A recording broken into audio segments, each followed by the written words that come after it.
32,000+ স্কুলে বিগত বেশ কয়েক বছর আমরা হেড টিচার দিতে পারিনি, কারণ এটা আইনগত জটিলতা ছিল, মামলাধীন ছিল। সেই মামলার নিষ্পত্তি হয়েছে এবং হেড টিচার যেহেতু যেই গ্রেডের, যে পে স্কেলের যেই গ্রেডের অফিসার, এটা পিএসসির মাধ্যমে নিয়োগ হবে। ইতিমধ্যে পিএসসির সাথে আমরা কাজ শুরু করেছি, খুব শীঘ্রই আমরা নতুনভাবে এই নিয়োগের কাজ শুরু করছি। এগেন, যদি পিএসসির মাধ্যমে না হতে হতো, ইতিমধ্যে নিয়োগ দেওয়া শুরু হয়ে যেত, কিন্তু এটা যেহেতু পিএসসির অগ্রাধিকার, তো পিএসসির সাথে আমরা কাজ করছি। ইনশাআল্লাহ খুব শীঘ্রই এই 32,000+ হেড টিচারের পদায়ন হয়ে যাবে, সেটা নিয়ে দুশ্চিন্তা করবেন না। আপনার প্রথম প্রশ্নটা ছিল স্কুলে প্রাথমিক বিদ্যালয়ে শিক্ষার্থী কমছে। প্রথমত, প্রাথমিক বিদ্যালয়ের শিক্ষার্থী বেশি কি কম এটা বড় মাথা ব্যথা না। বড় মাথা ব্যথা হলো প্রত্যেকটি শিক্ষার্থী সঠিক শিক্ষা পাচ্ছে কিনা। এবং সেই জায়গা থেকে আমাদের সরকারি প্রাথমিক, এখানে আমরা ফার্স্ট নজর দিচ্ছি, বাট বেসরকারি দিকেও মনিটরিং আমরা নজর দিব। সরকারি প্রাথমিকে যেন একদম হাইয়েস্ট কোয়ালিটি শিক্ষা প্রদান করতে পারি, তার জন্য curriculum reform, infrastructure reform, teacher policy, teacher training and teacher reform, মানে আপনার টেকনোলজিক্যাল ইনফ্রাস্ট্রাকচার অন্তর্ভুক্ত করা, এই সব কিছুর বড় বড় কাজ আমরা হাতে নিয়েছি।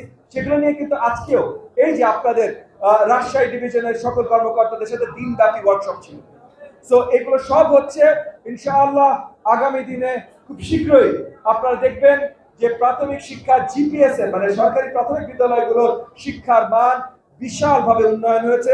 একই সাথে আমরা মনিটর করব নন সরকারি, মানে বেসরকারি যত প্রাথমিক বিদ্যালয় আছে সেখানেও যেন সঠিক মানের বিদ্যা দেয়া হয়, সেটার জন্য মনিটরিং ব্যবস্থা আরো শক্তিশালী করা হচ্ছে।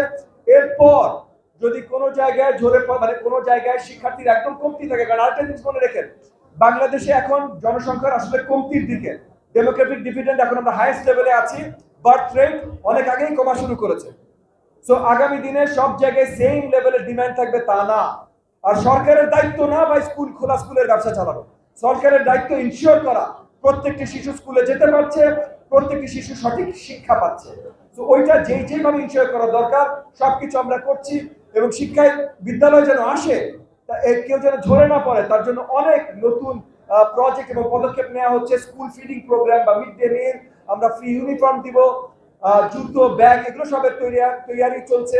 সো ইনশাআল্লাহ আগামী দিনগুলোতে কোনো শিক্ষার্থী স্কুলের বাইরে থাকবে না এবং শিক্ষার মান যে জায়গায় আমরা নিয়ে যাচ্ছি, ইনশাআল্লাহ সকল শিক্ষার্থী সঠিক মানের শিক্ষা লাভ করবে।